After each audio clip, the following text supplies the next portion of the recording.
Assalamualaikum warahmatullahi wabarakatuh. Salam sejahtera, salam sehat bagi kita semuanya. Selamat berjumpa kembali dengan saya Muhammad Fahrudin, dosen Kepabeanan dan Cukai pada Politeknik Keuangan Negara STAN dalam serial Kepabeanan. Pada kesempatan kali ini saya akan menjelaskan tentang sistem penjaluran untuk pelayanan dan pengawasan atas importasi barang yang dilakukan oleh Direktorat Jenderal Bea Cukai. Kemudian konsep larangan dan pembatasan dari mainframe Undang-Undang Perdagangan dan mainframe Undang-Undang Kepabeanan. Dan bagaimana Bea Cukai nanti melakukan pengawasan atas barang impor atau barang ekspor yang merupakan atau termasuk dalam kategori barang larangan dan pembatasan. Yang terakhir adalah tentang hak kekayaan intelektual. Di sini bagaimana mekanisme pengawasan yang dilakukan oleh Bea Cukai dalam hal melakukan pencegahan maupun penindakan atas barang impor atau ekspor yang diduga melakukan pelanggaran hak kekayaan intelektual. Ini nanti kira-kira pokok bahasan kita. Ya, kita lihat itu kepabeanan itu apa, nanti ya kemudian jenis pengawasan di Bea Cukai itu apa, baru masuk ke penyaluran. Ada jalur merah, kuning, hijau seperti lampu lalu lintas. Ada mitra kepabeanan dengan AEO, Authorized Economic Operator. Kemudian larangan pembatasan atau yang sering disingkat dengan bahasa lapangan menjadi LARTAS. Bagaimana konsep LARTASnya, kemudian pengawasan atas barang-barang yang masuk kategori larangan pembatasan itu bagaimana. Ya, nanti ada hak kekayaan intelektual. Itu kira-kira yang akan saya jelaskan. Nah, belum masuk ke penjaluran, tentunya masih ingat terkait dengan pengertian kepabeanan ya, merupakan pengawasan atas lalu lintas masuk keluarnya barang, ya barang bisnisnya Bea Cukai adalah barang, dan pemungutan atas biaya masuk dan biaya keluar. Karena ada pengawasan di sinilah Bea Cukai itu dapat melakukan pengawasan atas keluar masuknya barang, yaitu keluar masuk dari dalam maupun daerah pabean. Nah, kemudian terkait dengan impor itu Bea Cukai diberikan kewenangan juga untuk melakukan yang namanya pemeriksaan pabean. Pemeriksaan pabean di sini meliputi penelitian dokumen dan pemeriksaan fisik barang yang dilakukan menggunakan atau berdasarkan manajemen risiko. Dan manajemen risiko untuk menentukan apakah suatu dokumen impor atau ekspor itu dilakukan penelitian dokumen atau penelitian fisik atau tidak. Ya, itu terkait dengan pemeriksaan pabean. Sebenarnya konsep pengawasan di dalam rangka impor atau ekspor itu secara umum di Direktorat Jenderal Bea dan Cukai itu dibedakan menjadi yang pertama pra importasi, sebelum importasi. Di situ juga sudah mulai melakukan kegiatan pengawasan, ya melalui apa? Melalui mekanisme intelijen, ya. Ada unit intelijen yang melakukan pengumpulan, pengolahan informasi yang diperoleh dari berbagai sumber yang hasilnya nanti bisa digunakan pada saat nanti ada pas barang masuk ke dalam daerah pabean atau barang masuk ke kawasan pabean untuk barang ekspor. Itu pemeriksaannya di depan, ya jadi pra importasi, sebelum importasi. Kemudian pengawasan saat impornya, itu tadi pada saat ada penelitian dokumen itu di samping pelayanan juga melekat yang namanya pengawasan dalam wujud mencocokkan dokumen antara dokumen kepabeanan dengan dokumen pengangkutan serta dokumen perdagangan. Itu dicocokkan, itu merupakan bentuk pengawasan. Dan yang ketiga adalah pengawasan melalui mekanisme post audit. Ya, satu lagi tadi yang terkait pengawasan pada saat importasi, selain penelitian dokumen ada pemeriksaan fisik tadi, ya untuk memastikan barang yang diimpor itu identifikasinya sesuai dengan kondisi fisiknya, dan juga nanti akan dicocokkan apakah fisik barang impornya sama dengan yang diberitahukan dalam pemberitahuan pabean. Dan Dan yang ketiga adalah pengawasan pasca importasi. Pengawasannya di belakang. Ya, itu bisa dilakukan melalui mekanisme misalnya untuk barang-barang yang dimasukkan oleh pengusaha yang dapat fasilitas, itu ada monitoring dan evaluasi, ada juga nanti pelaksanaan audit kepabeanan. Ya, audit kepabeanan dan cukai di sini kalau terkait dengan tugas pokok dan fungsi Direktorat Jenderal Bea dan Cukai. Itulah mekanisme pengawasan yang dimiliki oleh Bea Cukai yang diberikan berdasarkan undang-undang. Nah, sekarang kita masuk ke pemeriksaan ya, pemeriksaan pabean. Di sini pemeriksaan pabean nanti ada rangkaian antara penelitian dokumen dan pemeriksaan fisik. Jadi di situ Bea Cukai menerapkan untuk pelayanan maupun pengawasan atas impor ya, atas impor barang itu menggunakan manajemen risiko ya. Manajemen risiko berdasarkan profil profil yang dimiliki oleh importer maupun profil komoditinya ya. Jadi ada dua kuadran atau dua dimensi yang digunakan untuk menentukan penjaluran atas pelayanan maupun pengawasan. Secara prinsip, makin patuh orang kepada peraturan perundang-undangan, maka pelayanan yang diberikan oleh Direktorat Jenderal Bea dan Cukai itu makin cepat. Diwujudkan dengan apa? Diwujudkan dengan penjaluran ini. Ya, ini penjaluran merah, kuning, hijau berdasarkan level kepatuhan ya di sini. Level kepatuhan menggambarkan level kepatuhan terhadap undang-undang ya. Walaupun nanti ada dua dimensi yang digunakan untuk menentukan apakah suatu importasi masuk jalur merah, kuning atau hijau atau AIO atau MITA. Nah, kalau jalur merah itu mekanisme pelayanan atau pengawasan atas pengeluaran barang impornya itu dilakukan dengan pemeriksaan fisik dan penelitian dokumen sebelum penerbitan surat persetujuan pengeluaran barang atau SPPB. Jadi pada saat ada importasi, yang importer menyerahkan pemberitaan pabean, di situ ada penelitian dokumen yang dilakukan oleh pejabat bea dan cukai dan pemeriksaan fisik barang. Itu kalau importer mendapat jalur merah. Jadi pemeriksaan pabean dilakukan secara keseluruhan di depan, yaitu penelitian dokumen dan pemeriksaan fisik.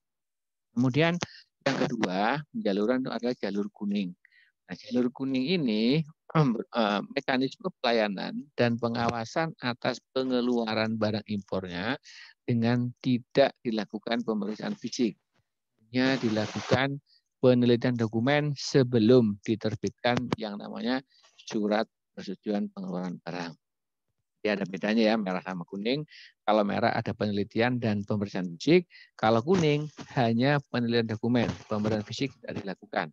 Sebelum nanti Bea Cukai yang mengambil keputusan dengan menerbitkan surat persetujuan pengeluaran barang. Yang berikutnya adalah jalur hijau.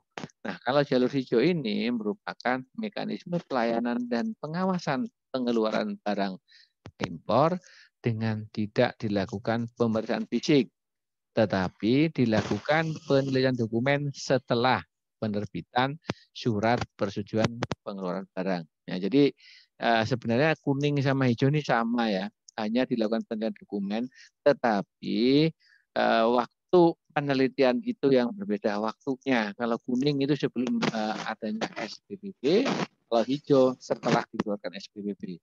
Artinya kalau kuning penelitian dokumen dilakukan saat barang masih ada di kawasan pabean. Dilakukan penelitian dokumen. Nah, setelah sesuai baru nanti keluar SPPB, barang dikeluarkan dari kawasan pabean atau dari lingkungan pelabuhan. Sedangkan jalur hijau itu penelitian dokumennya dilakukan setelah barang dikeluarkan.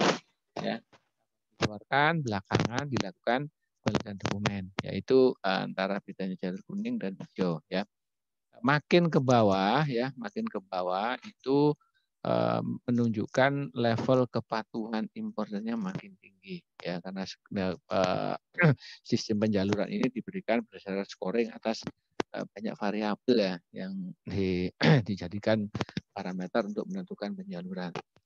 Kemudian ada lagi yang namanya authorized economic operator atau disingkat dengan AEO dan mita kepabeanan. Nah, untuk importir kategori AEO dan mita ini tidak dikenakan pemeriksaan pabean, baik itu penelitian dokumen maupun pemeriksaan fisik, kecuali jika dikenakan atau terkena pemeriksaan secara random. Ya, artinya sepanjang tidak dikenakan pemeriksaan acak, maka importasi yang dilakukan oleh importir dengan kategori AEO atau mita kepabeanan tidak dilakukan penelitian dokumen dan pemeriksaan fisik. Nah, ini yang saya sebut tadi, itu ada dua kuadran, ya, ada dua dua dimensi untuk menentukan penjaluran, ya. Itu garis horizontal itu di atas itu merupakan profil komoditi, profil barang yang diimpor, ya. Bea Cukai memiliki profil-profil atas barang, mana barang yang dianggap memiliki profil risiko rendah, menengah dan tinggi. Kalau profil komoditi yang tinggi ini memiliki potensi penyalahgunaan yang tinggi, sehingga ya nanti harus cenderung untuk dilakukan merah, ya, di sini. Sedangkan yang garis vertikal itu ada importir, ya. Importir di sini ada risikonya sangat tinggi, menengah, rendah, dan AEO. Makin ke bawah level kepatuhannya makin tinggi, ya. Ini berdasarkan risiko yang sangat tinggi. Nah, pada saat profil importirnya sangat tinggi dengan kategori komoditi sangat tinggi, itu dilakukan pemeriksaan fisik, ya, jalur merah dia. Dia mendapat surat pemberitahuan jalur merah. Sementara kalau nanti profil risiko importirnya itu tinggi, tetapi komoditinya rendah, ya, profil komoditinya rendah, maka dia akan dikenakan jalur kuning, ya. Tidak perlu dilakukan pemeriksaan barang karena risiko barangnya rendah, ya.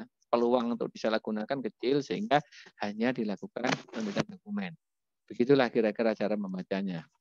Nah, kalau untuk AEO kita lihat di sini kan semua untuk komoditi rendah, menengah atau tinggi tetap itu tidak dilakukan pemeriksaan fisik barang, ya, fisik atau dokumen, ya. Nah, untuk AEO dan mita dilakukan pemeriksaan itu dalam hal importer AEO mita ini pada saat memasukkan atau melakukan kegiatan impor atas barang atau komoditi dengan kategori sangat tinggi. Itu harus dilakukan pemeriksaan fisik. Sehingga kalau ada importasi barang dengan kategori sangat tinggi, dilakukan impor oleh importir, ya, dengan level risiko apapun, pasti nanti dilakukan pemeriksaan fisik, jalur merah dia. Jalur merah. Nah, begitu kira-kira. Kemudian di sini kalau untuk yang namanya jalur hijau itu tadi sudah saya jelaskan bahwa Bea Cukai hanya melakukan penelitian dokumen itu setelah diterbitkan surat persetujuan pengeluaran barang SPPB, ya. Nah, di sini nanti nanti Bea Cukai komputernya akan mengirim respon permintaan dokumen pelengkap nih, dokumen pelengkap jika sangat diperlukan untuk penelitian tarif dan nilai pabean, ya. Importir menyampaikan dokumen pelengkap pabean ini hari kerja berikutnya, ya. Hari kerja berikutnya dalam hal kantor tempat penyelesaian kewajiban pabean itu merupakan kantor pabean atau kantor bea cukai yang menerapkan jam kerja 7 hari, ya. Kalau misalnya tidak melakukan kerja 7 hari, berarti nanti hari kerja berikutnya kalau hari biasa, kalau 7 hari hari dalam waktu 1 hari, ya. Kalau kerja nanti kalau tidak menerapkan 7 hari kerja. Nah, kemudian nanti itu yang nomor 2 itu merupakan kegiatan yang dilakukan oleh bea cukai itu, ya, menetapkan tarif dan nilai pabean. Nah, ini kira-kira alurnya hijau. Jadi secara prinsip yang hijau itu nanti penelitian dokumennya dilakukan setelah barang keluar. Nah, pejabat bea cukai dapat meminta dokumen tadi, ya, meminta dokumen apabila diperlukan untuk kepentingan penelitian tarif dan nilai pabean. Kalau jalur kuning, ya, jalur kuning ini dilakukan penelitian data PIB dan atau dokumen pelengkap pabean. Dokumen pelengkap APN di sini ada dua kategori. Yang pertama, kategori dokumen pengangkutan, itu ada BL atau RWB, kemudian dokumen perdagangan internasional, di situ ada invoice, ada packing list, mungkin di situ ada lagi nanti certificate of origin atau certificate of analysis, itu COE untuk barang-barang kimia ya. Nah, kalau nanti misal dirasa kurang dokumen pelengkap APN-nya, pejabat bea cukai dapat meminta tambahan keterangan melalui sistem komputer pelayanan. Ya, kalau untuk pelayanan dokumen di bea cukai sudah melalui sistem komputer ya, melalui bantuan aplikasi ya. Jadi permintaan keterangan nanti juga dilakukan melalui aplikasi. Nah, apabila hasil penelitian dokumen yang dilakukan oleh pejabat bea cukai itu ditemukan indikasi perbedaan jenis, jumlah, dan atau pelanggaran, maka diberitahukan kepada unit pengawasan melalui sistem komputer ya, pelayanan untuk pemeriksaan fisik. Jadi memberitahukan kepada unit pengawasan agar mengeluarkan yang namanya nota hasil intelijen karena pejabat yang melakukan penelitian dokumen menduga atau mendapat indikasi perbedaan jumlah jenis dan atau melakukan pelanggaran ya. Nah, pemeriksaan ini dilakukan 1 kali 24 jam setelah pemberitahuan tidak terbit NHI hasil pelanggaran pidana ya. Tuh. Nah, kemudian kalau tidak ditemukan indikasi ada perbedaan jumlah jenis, maka dilakukan penelitian untuk melakukan penetapan tarif dan nilai pabean. Nah, jika di dalam penelitian ini ditemukan adanya barang larangan atau pembatasan dan belum memenuhi ketentuan, maka nanti pejabat bea cukai akan menerbitkan yang mana surat pemberitahuan barang larangan (SPBL) ya. Di situ disampaikan karena untuk pemeriksaan penelitian dokumen ini dapat termasuk juga meliputi pemeriksaan atas larangan pembatasan. Apakah barang yang diimpor ini termasuk dalam kategori larangan pembatasan atau tidak? Nah, kalau tidak bisa dirilis. Kalau misalnya termasuk larangan pembatasan, dicek sudah dipenuhi belum ketentuannya. Kalau belum nanti diterbitkan SPBL. Kalau nanti ternyata ditemui dalam barang larangan pembatasan tetapi sudah dipenuhi ketentuannya, maka selanjutnya bisa dikeluarkan SPPB. Jika ternyata misalnya di penelitian ini, penelitian dokumen itu ditemukan adanya kesalahan tarif dan nilai pabean dan atau nilai pabean, maka ada tambah bayar di situ. Nah, kalau ada tambah bayar, berarti importernya kurang bayar. Nanti pejabat bea cukai akan menerbitkan SPTNP, surat pemberitahuan tarif dan nilai pabean ya, dan kode billingnya untuk lakukan pembayaran di bank. Ya. Kalau misalnya terkait barang yang mempertaruhkan jaminan untuk barang fasilitas kemudian impor dan ekspor misalnya, maka jaminannya ditambah ya. Kalau ada tambah bayar, jaminannya ditambah untuk yang dapat fasilitas. Nah, kalau misalnya hasil penelitian itu tidak ada kurang bayar, kemudian kategorinya impor teroris, kemudian bukan termasuk kategori yang mendapat fasilitas foro islah atau penundaan, kemudian kurang bayar, jaminan telah diselesaikan, maka nanti sistem komputer pelayanan akan menerbitkan yang namanya surat persetujuan pengeluaran barang. Ya, SPPB itu gambaran terkait dengan jalur kuning. Nah, sekarang bagaimana gambaran terkait jalur merah? Nah, kalau jalur merah itu kegiatan yang dilakukan oleh pejabat adalah pertama melakukan penelitian dokumen ya. Sama tadi kayak jalur kuning membandingkan antara dokumen pabean dengan dokumen pelengkap pabean ya. Di situ nanti ada dilakukan pemeriksaan fisik, ada laporan hasil pemeriksaan dan berita acaranya. Kalau laporan fisik itu laporan hasil pemeriksaan fisik dan berita acara pemeriksaan fisik ya. Kalau hasil pemeriksaan fisik dan lab ini dalam tertentu, pemeriksa dapat mengajukan contoh barang untuk lab apabila tidak bisa menentukan jenis barangnya. Ini lazimnya untuk barang kimia ya. Perlu penetapan melalui lab karena ada banyak bahan kimia yang tidak dapat dikenali secara visual ya, sehingga harus dibawa ke lab untuk menentukan jenis barangnya. Nah, kemudian dilakukan pelaporan ke unit pengawasan. Nah, kemudian kalau hasil laporan fisik sesuai, maka dilakukan penelitian atau penetapan. Nah, sama dengan kuning, kalau ada termasuk kolonial tas, belum memenuhi ketentuannya, maka menerbitkan SPPR dan memberikan penetapan tarif kalau ada yang salah. Kemudian dalam hal ada penetapan tarif, ya sama kurang bayar, ada SPTNP, kode billing. Kalau untuk kurang yang fasilitas, kemudian impor dan ekspor, kurang jaminannya, jaminannya dengan cara menerbitkan SPPJ. Kemudian yang opsi ketiga pada saat dilakukan penetapan, jika tidak ada kurang bayar, kemudian kurang bayar impor teloris, ya, kemudian kurang bayar kan, maka sistem komputer pelayanan akan menerbitkan yang namanya SPPB.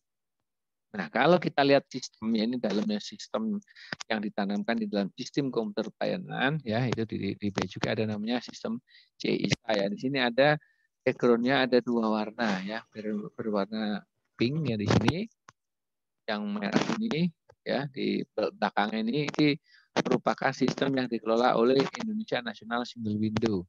Sedangkan yang biru ini latar belakang itu merupakan sistem yang dikelola oleh Direktorat Jenderal Bea dan Cukai dengan nama sistemnya CISA. Ya. Di dalam gambaran umum yang besar dalam sistem ini, yang pertama kali dilakukan oleh komputer adalah melakukan validasi ya, validasi atas pembayaran yang dilakukan sesuai apa belum dengan yang ada di data pemberitaan impor barang dengan data yang ada di bank sama tidak. Kemudian dicek nanti apakah barang dimasukkan ini termasuk kategori larangan pembatasan atau tidak. Nah, baru di tahap berikutnya kalau tidak ada dilakukan penjaluran. Di sinilah mulai dikenal ada penjaluran untuk air hijau, ada kuning, ada merah ya. Di sini penjaluran di sini yang menjadi fokus kita. Ya, itu kira-kira. Nah, sekarang ada pertanyaan nggak yang terkait dengan penjaluran? Belum Pak, belum ada Pak. Oke, kalau nggak ada, kita sekarang lartas. Lartas itu merupakan barang larangan dan pembatasan. Jadi untuk barang-barang impor maupun ekspor nanti ada pengelompokan yang bersifat umum bebas, ada yang masuk larangan, ada pembatasan. Kalau pembatasan di sini boleh diimpor tetapi harus memenuhi persyaratan. Ya bisa persyaratan ke orangnya maupun ke barangnya. Ke orangnya berarti nanti harus ada perizinan tambahan. Ya, begitu. Kalau barangnya nanti bisa melalui kuota misalnya ya, itu atau melalui pembatasan lain perizinan impor misalnya. Setiap kali ada shipment atau importasi. Nah, kalau untuk larangan ini secara umum ya barang itu tidak dapat diimpor oleh masyarakat umum kalau larangan. Misalnya itu ada pakaian bekas, ada kumbal, ada limbah B3 itu masuk kategori larangan ya. Kategori larangan. Kemudian kalau yang pembatasan itu barang yang diatur tata niaga impornya. Artinya barang dapat diimpor setelah perizinan dipenuhi. Boleh masuk setelah mendapat izin. Izin dari mana? Izin dari instansi teknis terkait, tergantung jenis barangnya. Kalau terkait dengan kesehatan, alat kesehatan dari Kementerian Kesehatan. Ya. Kalau terkait dengan obat, makanan, kosmetik, ada BPOM. Ya.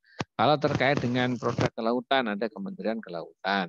Ya, begitu kira-kira. Jadi secara prinsip nanti ada barang-barang tertentu itu pemasukannya, importasinya harus ditambah dokumen pelengkap berupa perizinannya ya. Di situ misalnya ada kosmetik, ada obat-obatan, pakaian, ada handphone ya. Itu memerlukan perizinan tambahan.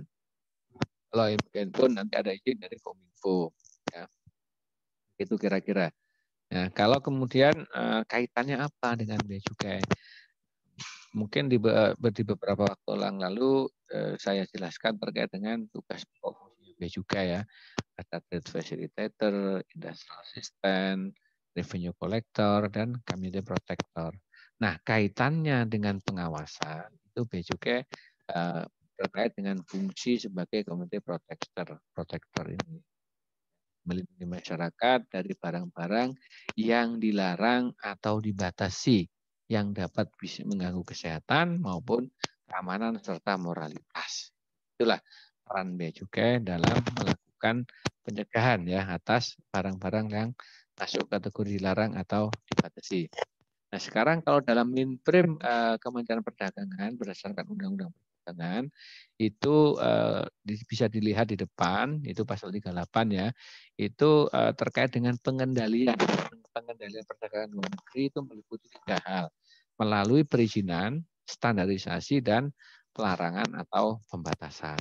Nah, di situ. Jadi yang memiliki kesamaan irisan di situ antara dengan perdagangan.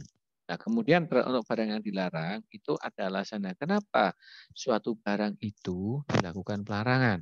Yang pertama untuk melindungi keamanan nasional atau kepentingan umum, termasuk sosial, budaya, dan moral masyarakat dan dilarang ya. Contohnya senjata misalnya ya, masih meledak, narkoba misalnya ya, tiga untuk melindungi kepentingan umum. Kemudian melindungi hak kekayaan intelektual dan dilarang. Kemudian juga untuk melindungi kesehatan dan keselamatan manusia, bisa hewan, ikan, tumbuhan, dan lingkungan hidup. Ini barang-barang yang masuk dalam skema CITES ya di situ. Kemudian untuk barang dilarang ditetapkan peraturan menteri nanti. Nah, kemudian yang barang dibatasi. Untuk barang yang dibatasi itu eksportir dilarang mengekspor barang yang tidak sesuai dengan ketentuan pembatasan barang untuk diekspor. Ini larangan untuk ekspor ya. Pembatasan barang apabila nanti ketentuan pembatasan belum dipenuhi, maka eksportir dilarang melakukan ekspor. Demikian juga saat impor, importer juga dilarang mengimpor barang yang tidak sesuai dengan ketentuan pembatasan barang impor. Jadi secara prinsip sebelum nanti ketentuan dipenuhi tidak boleh melakukan impor ekspor yang dibatasi ya, ada pembatasan. Siapa yang melakukan pembatasan di sini? Kementerian Perdagangan. Kemudian pemerintah itu dapat melakukan pembatasan impor atau ekspor barang untuk kepentingan nasional dengan alasan untuk keamanan nasional atau kepentingan umum. Yang kedua untuk melindungi kesehatan dan keselamatan manusia, hewan, ikan, tumbuhan, dan lingkungan hidup. Lebih luas ya. Yang diperhatikan bukan hanya kesehatan manusia, tetapi di situ ada kesehatan lingkungan. Ada tumbuhan, ada ikan, ada hewan, ya semua masuk. Jadi yang dilindungi oleh negara itu tidak hanya manusia. Kemudian pemerintah dapat juga melakukan pembatasan ekspor barang dengan alasan untuk menjamin terpenuhinya kebutuhan dalam negeri. Ini khususnya terkait dengan bahan baku ya, bahan baku bahan hasil alam yang digunakan sebagai bahan baku industri dalam negeri. Ya. Misalnya juga terkait dengan sinar bahan baku untuk industri dalam negeri. Yang ketiga, kelestarian sumber daya alam. Kemudian meningkatkan nilai tambah ekonomi. Jadi pemerintah mendorong orang ya perusahaan untuk melakukan pengelolaan lebih dulu sumber alamnya ya agar di sini ada nilai tambah. Pertama tentu menggerakkan ekonomi di dalam negeri, kemudian ada nilai tambah secara ekonomi. Ya, kalau dibanding sekitar mengekspor bahan mentah ya. Jadi untuk barang-barang yang dikenakan pembatasan ini merupakan barang-barang hasil alam ya, masih belum dapat belum mengalami pengolahan. Gitu kira-kira. Nah, kalau rezim di Indonesia untuk impor itu barang yang diimpor itu harus dalam keadaan baru, ya harus keadaan baru. Dalam hal tertentu, Menteri Perdagangan dapat menetapkan barang impor dalam keadaan bukan baru. Artinya apabila nanti ada pemasukan barang impor bukan baru, itu akan dilihat apakah termasuk yang dilarang atau masih mendapat pembatasan dengan izin menteri. Kalau masih dalam arus izin menteri, maka importer akan mengajukan permohonan untuk memasukkan barang dalam kondisi bukan baru. Kalau sudah disetujui, baru barang diimpor. Nah, importer wajib memiliki perizinan impor atas barang yang dibatasi impornya sebelum barang masuk ke dalam daerah pabean. Artinya pada saat importer belum melakukan transaksi jual beli, importer akan melihat dulu apakah barang yang akan dibeli di luar negeri ini termasuk kategori pembatasan atau tidak. Kalau tidak ada pembatasan berarti aman, tidak perlu mengurus dokumen perizinan lain. Begitu barang termasuk ke dalam kategori pembatasan, maka importir melakukan pengurusan perizinan impor lebih dulu kementerian terkait. Kemudian apabila barang impor tidak memiliki perizinan, ya maka wajib diekspor kembali. Nah, kemudian yang ditata laksana di bidang impor umum, sama secara prinsip itu barangnya bebas ekspor ya, kecuali untuk barang yang dilarang, dibatasi atau ditentukan lain oleh undang-undang. Jadi kalau di depan ini bisa dilihat itu ada 3 klaster untuk barang yang diekspor. Yang pertama adalah barang bebas ekspor, artinya tidak perlu perizinan apapun. Setiap orang boleh melakukan eksportasi barang ini. Yang kedua, barang yang dibatasi ekspor. Nah, yang barang dibatasi ekspor ini pada saat eksportasinya itu dilengkapi dengan dokumen perizinan. Nah, dokumen perizinan bentuknya apa? Bisa persetujuan ekspor, bisa harus ekspor terdaftar, bisa laporan surveyor, bisa dokumen lainnya ya. Gitu. Jadi tergantung dari jenis barang yang dibatasi ekspornya mensyaratkan apa. Ya, itu harus dipenuhi sebelum nanti barang masuk ke kawasan pabean atau pelabuhan. Yang ketiga adalah barang dilarang ekspor. Ya, kalau dilarang ya berarti memang barangnya tidak boleh dilakukan ekspor. Ya, keterangan cuma begitu. Sampai di sini ada yang mau ditanyakan? Nah, kalau ini impor juga sama kurang lebihnya ya. Ada barang yang dilarang impor, ada yang dibatasi impornya, ada yang barang bebas. Yang dilarang ini ada 2, ada yang mutlak, ada pengecualian. Misalnya yang mutlak apa? Gombal ya, gombal pakaian bekas itu larang mutlak, tidak ada pengecualian. Ya, yang ada pengecualian apa? Misalnya narkoba. Narkoba dilarang tetapi untuk kepentingan ilmu pengetahuan atau untuk kepentingan kedokteran masih diberikan izin untuk melakukan impor barang ya. Nah, kemudian penggolongan barang impor ini ada 3 ya, barang impor bebas masih dilarang dan nanti ini dikelola ke dalam sistem aplikasi yang dikelola oleh Indonesia National Single Window INSW ya yang mengelola nanti. Jadi kategorinya ini contoh misalnya ada 4 klaster ya yang dimaksud untuk melindungi keamanan kepentingan umum, misalnya minuman mengandung etil alkohol, ada bahan peledak, ada mesin multifungsi ya, ini yang menghindari pemalsuan barang-barang yang berwarna, misalnya pemalsuan materai, tas cukai, uang.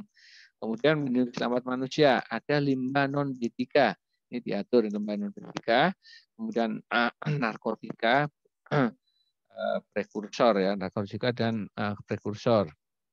Kemudian senjata api masuk melindungi keselamatan, kemudian melindungi industri dalam negeri, misalnya produk tekstil dan produk tekstil serta batik. Ya sedang untuk menjaga neraca pembayaran, misalnya uang tunai. Ya, ini ada pengecualiannya, pengecualian untuk larangan pembatasan terkait dengan tekstil produk tekstil, misalnya dimasukkan ke gudang berikat, ke kawasan bebas Sabang, misalnya, atau merupakan keperluan pemerintah negara asing, misalnya untuk penelitian, ya untuk contoh ya ini contoh tinggal baca nanti kira-kira begitu.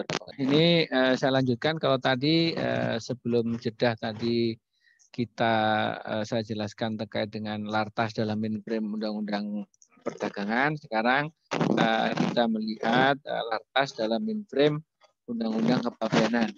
Di dalam Undang-Undang Kepabeanan terkait dengan larangan pembatasan itu diatur dalam pasal 53 ya. Kalau kita lihat di pasal 53 ayat 1 khususnya itu isinya untuk kepentingan pengawasan terhadap pelaksanaan ketentuan larangan dan pembatasan, instansi teknis yang menerapkan peraturan larangan dan atau pembatasan atas impor atau ekspor wajib memberitahukan kepada menteri. Kalau kita lihat klausul kalimat di pasal 53 ini itu di dalam penjelasannya dijelaskan bahwa kalau kita lihat praktek perdagangan internasional ke praktek pembayaran internasional, pengawasan atas barang yang masuk maupun keluar dari daerah pabean itu dilakukan oleh administrasi pabean, oleh instansi pabean ya. Sehingga agar pelaksanaan pengawasan peraturan larangan dan pembatasan itu berjalan efektif dan terkoordinasi, maka instansi teknis yang memberikan pengaturan larangan pembatasan itu wajib memberitahukan atau menyampaikan peraturan dimaksud kepada Menteri Keuangan untuk ditetapkan dan dilaksanakan oleh Direktorat Jenderal Bea dan Cukai. Di sini bentuk koordinasinya seperti itu ya, diatur oleh undang-undang. Bentuk koordinasinya melalui surat tertulis ya dari instansi teknis kepada Menteri Keuangan. Selanjutnya Menteri Keuangan memerintahkan kepada Direktorat Jenderal Bea dan Cukai untuk melakukan pengawasan atas barang-barang yang termasuk dalam ketentuan larangan dan pembatasan ya. Itu terkait dengan larangan pembatasan pasal 53 ya. Kemudian kalau nanti misalnya di situ tadi diatur kewajiban bagi instansi teknis yang mengatur larangan pembatasan, maka disampaikan kepada Menteri, selanjutnya dilaksanakan Bea Cukai. Nah, kondisinya juga sebaliknya juga misalnya instansi tidak menyampaikan kepada Menteri, maka Bea Cukai tidak boleh mensyaratkan larangan pembatasan itu kepada importir pada saat ada pemasukan atau importasi atau ekspor barang yang diatur oleh kementerian terkait. Kalau misalnya instansi terkait tidak menyampaikan kepada Menteri Keuangan, ya. Menyampaikan sudah kondisi normal. Nah, kemudian penetapan untuk sebagai pertimbangan penetapan larangan pembatasan itu yang pertama adalah mengancam keamanan nasional atau kepentingan umum. Di sini termasuk sosial, budaya, moral masyarakat, dan juga untuk melindungi hak atas kekayaan intelektual. Kemudian yang kedua adalah melindungi kehidupan manusia dan kesehatan, mencegah kerusakan lingkungan hidup dan ekosistem, serta berdasarkan perjanjian internasional. Ya, ada perjanjian internasional yang menghendaki adanya pengaturan atas barang tertentu. Ya. Misalnya bahan perusak ozon itu merupakan perjanjian internasional.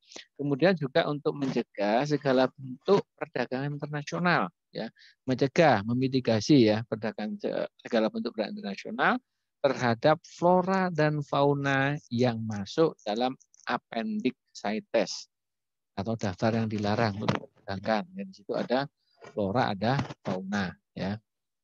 Nah, kemudian untuk implementasi ketentuan LARTAS ini untuk penanganan dokumen kepabeanannya, perizinan maupun dokumen lainnya yang berkaitan dengan impor atau ekspor itu dilakukan melalui sistem Indonesia Nasional Single Window ya.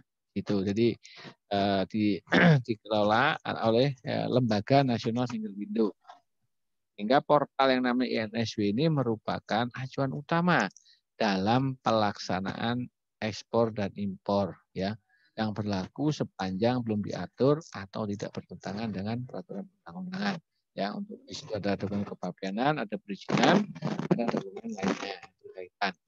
Nah, di gambar depan ini merupakan peta bagaimana instansi teknis terkait tadi yang mengeluarkan atau merumuskan aturan larangan pembatasan ya itu menyampaikan kepada menteri ya melalui menteri untuk dilaksanakan oleh Direktur Jenderal Bea Cukai. Kalau kita lihat gambar di depan ini itu merupakan proses bisnis untuk impor suatu barang. Nah, di dalam gambar ini pengecekan ya terkait dengan larangan pembatasan itu setidaknya dilakukan 2 kali. Yang pertama pada saat PIB pemberitahuan impor barang itu disubmit oleh importir ya melalui portal Indonesia National Single Window. Nah, di dalam portal INSW ini akan dilakukan mandatory check ya. Apakah suatu barang ini masuk dalam kategori larangan pembatasan atau tidak ya. Nah, nanti di sini kalau masuk kategori larangan pembatasan, apakah sudah ada izin larangan pembatasan dari instansi terkait? Nah, karena di portal INSW juga terintegrasi juga dengan instansi yang menerbitkan peraturan larangan pembatasan. Jadi nanti bisa dilakukan pengecekan melalui aplikasi ya. Kalau nanti misalnya oke, maka dilakukan proses berikutnya dinamanya DJISA ekspor, DJISA impor, DJISA impor, sistem yang dimiliki oleh Bea Cukai. Dan di sini nanti akan dicek mengenai kebenaran data, termasuk data pembayaran biaya masuk dan pajak dalam rangka impornya. Nah, di dalam sistem DJISA inilah nanti di sistem penjaluran yang tadi saya sampaikan di depan, merah kuning hijau juga dilakukan pemeriksaan. Di sini kalau pemeriksaan misalnya jalur merah berarti nanti akan dicek dokumen dan hasil pemberian fisiknya apakah barang ini termasuk dalam kategori barang larangan pembatasan atau tidak. Untuk jalur kuning, jalur hijau tentunya pengecekannya melalui dokumen ya, dicocokkan dokumennya apakah dari jenis barang diberitahukan itu termasuk dalam kategori larangan pembatasan atau tidak. Nah, sehingga untuk cek barang impor ya, apakah termasuk dia barang larangan pembatasan, itu ada ada dua tahap ya. Pertama pada saat pertama submit, kedua yaitu pada saat barang sudah masuk sistem B juga ya, disesuaikan dengan manajemen risiko. Sampai di sini ada yang mau ditanyakan atau dikonfirmasi, silakan.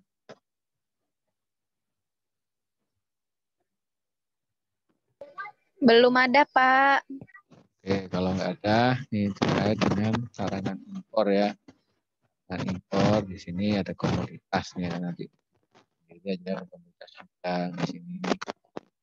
Di sini ada beberapa jenis kondisi auto buku, udang segar ya.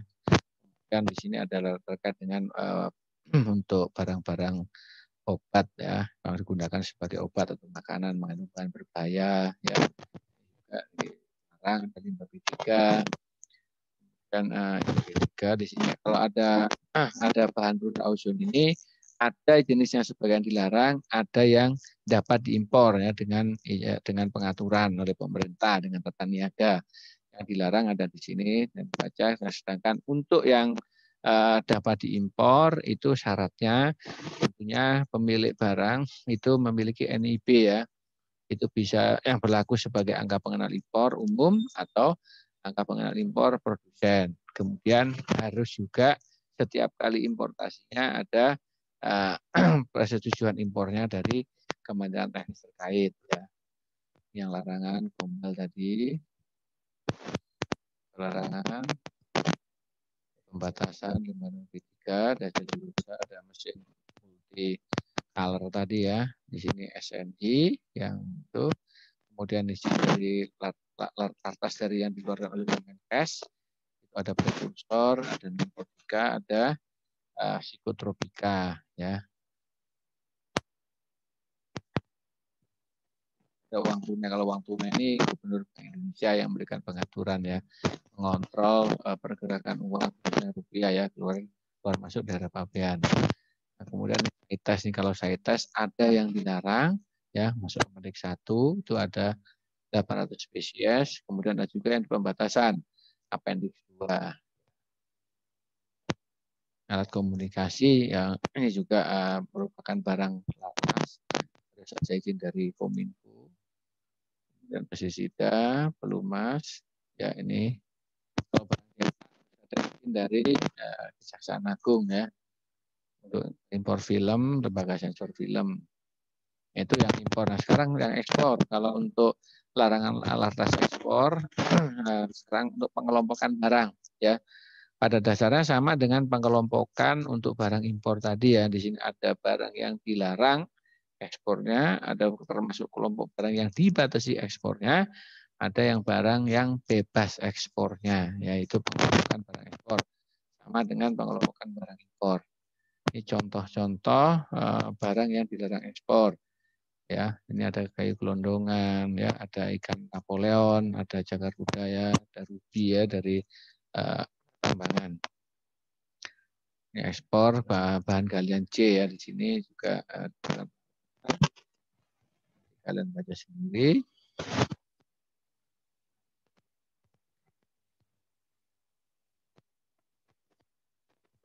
Ekspor ini ada pas laut, ada pasir zirkon, ya. Ini juga tambang. Kemudian barang yang Appendix 1 saya tes juga dilarang. Ya, nah itulah kira-kira untuk tata niaga ini pemerintah menganggap tata niaga merupakan salah satu penyebab lamanya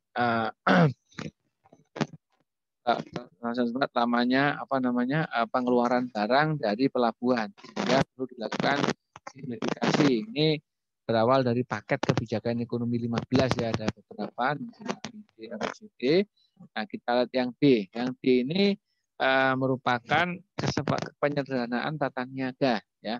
Pemerintah membantu tim tata niaga untuk impor maupun ekspor, ya, untuk mengurangi jumlah komoditas yang masuk atau masuk dalam larangan pembatasan yang dinilai oleh pemerintah tinggi. Jadi, lamanya dari pelabuhan tingginya angka 2 bulan sehingga perlu kendaraan. Jadi dilakukan kendaraan menjadi ada pergeseran pengawasan, ya, dibagi menjadi dua. Jadi komoditi lartas, ya, komoditas lartas itu pengawasannya, pemeriksaannya dibagi dua, yaitu di border yang dilakukan oleh Direktorat Jenderal Bea dan Cukai, yaitu untuk barang-barang yang terkait dengan keselamatan, keamanan, kesehatan, dan lingkungan hidup. Itu masuk kelompok dalam pengawasan border, ya, dilakukan oleh Bea Cukai. Dan kelompok post border untuk barang-barang untuk kepentingan ekonomi, industri, ya, dan juga untuk konsumsi, yaitu dilakukan pengawasan oleh kelompok post border, yaitu dilakukan pengawasan oleh instansi yang menerbitkan izinnya, ya. Contoh pengawasan post border misalnya bahan baku, ya, bahan baku, ya, ini pengawasan dilakukan dengan sistem post audit, ya, terhadap industri pemakainya. Kemudian barang konsumsi dilakukan risk management, ya, risk management atas persyaratan beredar seperti makanan keluar ML, ya, dari BPOM. Nah, namun untuk pengaturan post border, laras post border ini hanya berlaku untuk impor, sementara untuk ekspor tidak dilakukan, tidak bisa dilakukan post border. Ekspor pengawasannya dilakukan mekanisme border, ya, gitu. Nah, komoditas yang termasuk melakukan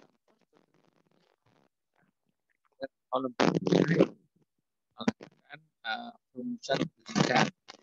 Ini di sini ada kelompok barang-barang yang masuk border dan post border. Jadi kalian bisa. Nah, kalau untuk pengawasan di luar kawasan pabean, post border, dilihat di skema di depan. Jadi di depan ini di layar depan ini ada 3 kategori, ya. Ya, secara garis besar sebenarnya 2, ya.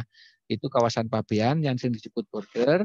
Itu apabila barang termasuk ke dalam pengawasan border, berarti pengawasan dilakukan di area situ, di area kawasan pabean dilakukan oleh Bea Cukai.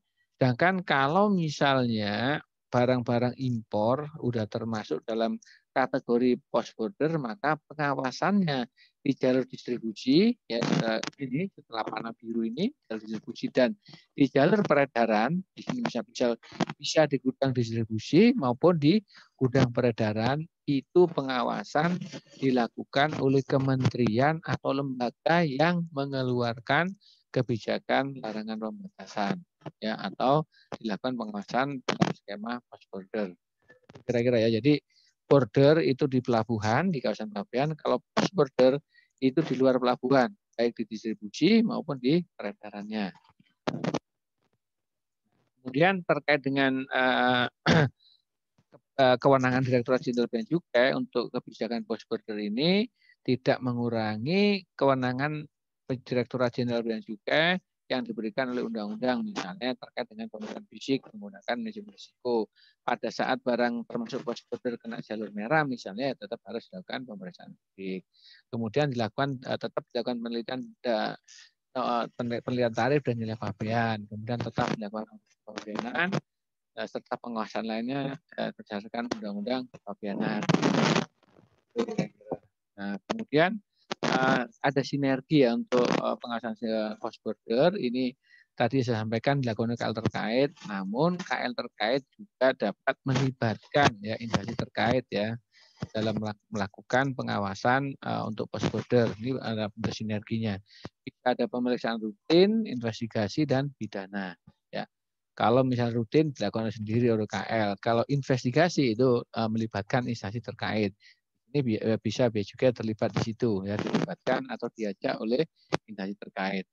Nah, untuk penyelesaian barang larangan pembatasan itu berdasarkan pasal 53 ada dua kategori. Yang pertama, untuk barang yang impor, barang yang dibatasi atau dilarang diimpor yang diberitahukan ya dan sesuai, tetapi tidak memenuhi syarat pelanggaran pembatasan, maka dikasih opsi apakah dibatalkan ekspornya, direekspor atau dimusnahkan di bawah pejabat bea dan cukai.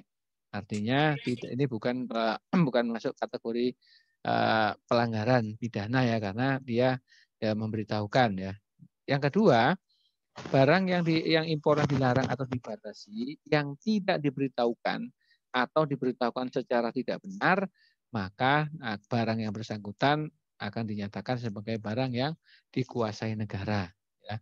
Penyelesaiannya sesuai dengan ketentuan larangan dan pembatasan. Itu larangan pembatasan. Sampai di sini ada mau ditanyakan atau dikonfirmasi, silakan. Ada saya lanjut dan yang terakhir terkait dengan hak atas kekayaan intelektual, HAKI ya. Nah, kalau terkait dengan HAKI itu merupakan kebijakan pemerintah dalam perlindungan global ya di bidang hak kekayaan intelektual, HAKI ya. Itu diawali dengan tahun 94 itu Indonesia juga menyepakati ikut menandatangani General Agreement on Tariff and Trade ya. Di situ memuat juga agreement on trade related aspect of intellectual property ya. Itu terkait dengan HAKI sehingga Indonesia harus menghormati itu. Nah, prinsip-prinsip pokok yang diatur dalam TRIP adalah yang pertama menetapkan standar minimum untuk perlindungan dan penegakan hukum hak atas kekayaan intelektual di negara-negara peserta. Jadi masing-masing menetapkan standar minimum ya. Kemudian masing-masing negara peserta harus melindungi warga negara dari negara peserta lainnya ya. Di negara Indonesia misalnya Jepang misalnya ya, negara peserta lainnya terkait dengan HAKI ya. Kemudian negara-negara peserta diharuskan memberikan perlindungan HAKI yang sama kepada warga negara peserta lainnya. Dan penegakan hukum yang ketat disertai dengan mekanisme penyelesaian perselisihan sengketa yang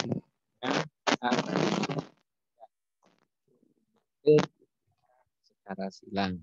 Sedangkan tujuan dari TRIP adalah memberikan pelindungan dan penegakan hukum hak kekayaan intelektual yang bertujuan untuk mendorong timbulnya inovasi, pengalian dan penyebaran teknologi dan diperoleh manfaat bersama antara penghasil dan pengguna pengetahuan teknologi dengan cara menciptakan kesejahteraan sosial ekonomi serta keseimbangan antara hak dan bagaimana peran Direktorat Jenderal Bea dan Cukai dalam pengawasan barang-barang yang terkait dengan hak kekayaan intelektual ini, khususnya barang-barang impor maupun ekspor. Nah, Undang-Undang Kepabeanan itu memberikan amanat kepada Direktorat Jenderal Bea dan Cukai untuk melakukan pengawasan atas objek hak ini hanya dua ya, yaitu hak atas merek dan hak cipta. Untuk hak yang lainnya diatur dengan PP. Nah, kalau kita lihat di pasal 53 bahwa terhadap barang impor atau ekspor yang diduga merupakan barang pelanggaran hak kekayaan intelektual, mekanisme yang diatur dalam Undang-Undang Kepabeanan ini adalah Bea Cukai itu melakukan tindakan aktif dalam hal diminta oleh pengadilan niaga. Jadi dalam hal ini adalah kalau kita lihat pasal 53 itu ketua pengadilan niaga itu mengeluarkan perintah tertulis kepada pejabat bea dan cukai untuk melakukan penangguhan sementara waktu pengeluaran barang impor atau ekspor dari kawasan pabean berdasarkan bukti yang cukup diduga merupakan hasil dari pelanggaran hak merek dan hak cipta yang dilindungi di Indonesia. Jadi Bea Cukai di sini baru melakukan kegiatan berupa penanggahan setelah mendapatkan perintah tertulis dari Ketua Pengadilan Niaga setempat ya, tempat di mana lokasi pelabuhan itu berada. Misalnya kalau di Tanjung Priuk tentunya mendapat perintah tertulis dari Ketua Pengadilan Niaga yang ada di Jakarta. Secara garis besar, pihak-pihak yang terkait dengan penangguhan sementara ini ada empat. Ada empat ya. Pertama tentunya pemilik atau pemegang hak, yang kedua pengadilan niaga, ketiga pejabat bea cukai, yang keempat tentunya adalah importir atau eksportir yang memiliki barang yang diduga melakukan pelanggaran hak ya kekayaan intelektual. Jadi kalau kita lihat mekanisme untuk melakukan penangguhan yang pertama pemilik atau pemegang hak itu mengajukan permintaan secara tertulis kepada uh, pengadilan niaga ya ini pemilik izin pemegang hak merek dan hak cipta ya. Nah, pada saat mengajukan permintaan kepada pengadilan niaga ini harus disertai tentunya dengan yang pertama bukti yang cukup tentang adanya pelanggaran hak merek atau hak cipta ya. Yang kedua, tentunya bukti pemilik merek atau hak cipta yang bersangkutan. Kemudian perincian dan keterangan jelas mengenai barang impor atau ekspor yang dimintakan penangguhan pengeluarannya agar dapat dengan mudah dikenali oleh pejabat bea dan cukai. Dan yang terakhir adalah jaminan. Nah, jaminan ini nanti dapat digunakan oleh hakim pada saat ternyata apa yang diduga barang yang diduga merupakan pelanggaran HQ itu ternyata tidak terbukti yang dapat menimbulkan kerugian bagi pemilik barang impor atau ekspor. Ya, kerugian nanti ini bisa diambil dari jaminan yang diserahkan oleh pemegang atau pemilik barang. Nah, kemudian pengadilan niaga, ketuanya ya, ketua pengadilan niaga itu kemudian memberikan perintah tertulis ya kepada pejabat bea dan cukai untuk melakukan penangguhan sementara atas barang impor atau barang ekspor. Kemudian pejabat bea cukai menindaklanjutinya dengan cara yang pertama membuat pemberitahuan tertulis mengenai adanya penangguhan sementara ini kepada importir atau eksportir yang diduga memasukkan barang yang melanggar hak kekayaan intelektual. Kemudian bea cukai, pejabat bea cukai itu melakukan penangguhan sementara. Nah, penangguhan sementara di sini itu jangka waktunya adalah 10 hari kerja.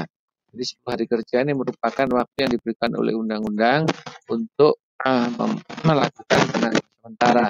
Tentunya dalam waktu 10 hari kerja ini merupakan kesempatan yang diberikan oleh pemegang atau pemilik hak untuk melakukan upaya hukum berkaitan dengan dugaan pelanggaran yang dilakukan oleh importir atau eksportir. Nah, waktu 10 hari kerja ini dapat diperpanjang kalau dirasa berdasarkan alasan tertentu yang dapat meyakinkan niaga bahwa waktu 10 hari tidak cukup untuk melakukan upaya untuk mempertahankan hak oleh pemegang atau pemilik hak, maka dapat dilakukan perpanjangan.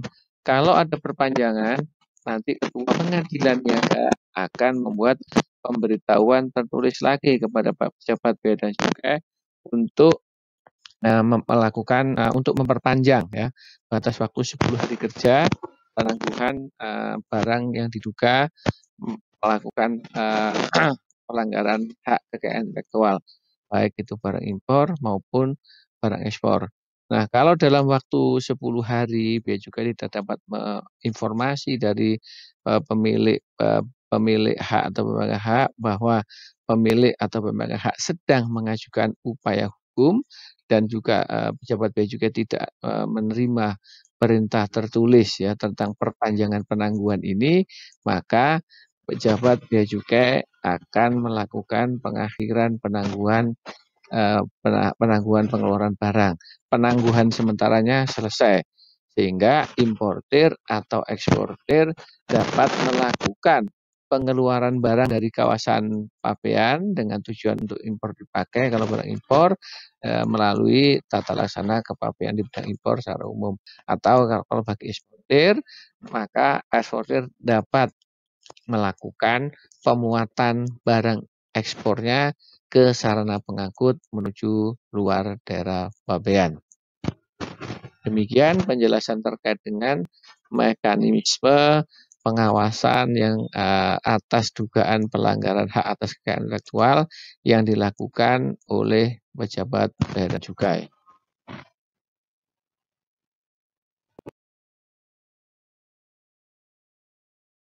Terima kasih telah melihat dan mendengarkan penjelasan saya terkait dengan tema kepabeanan.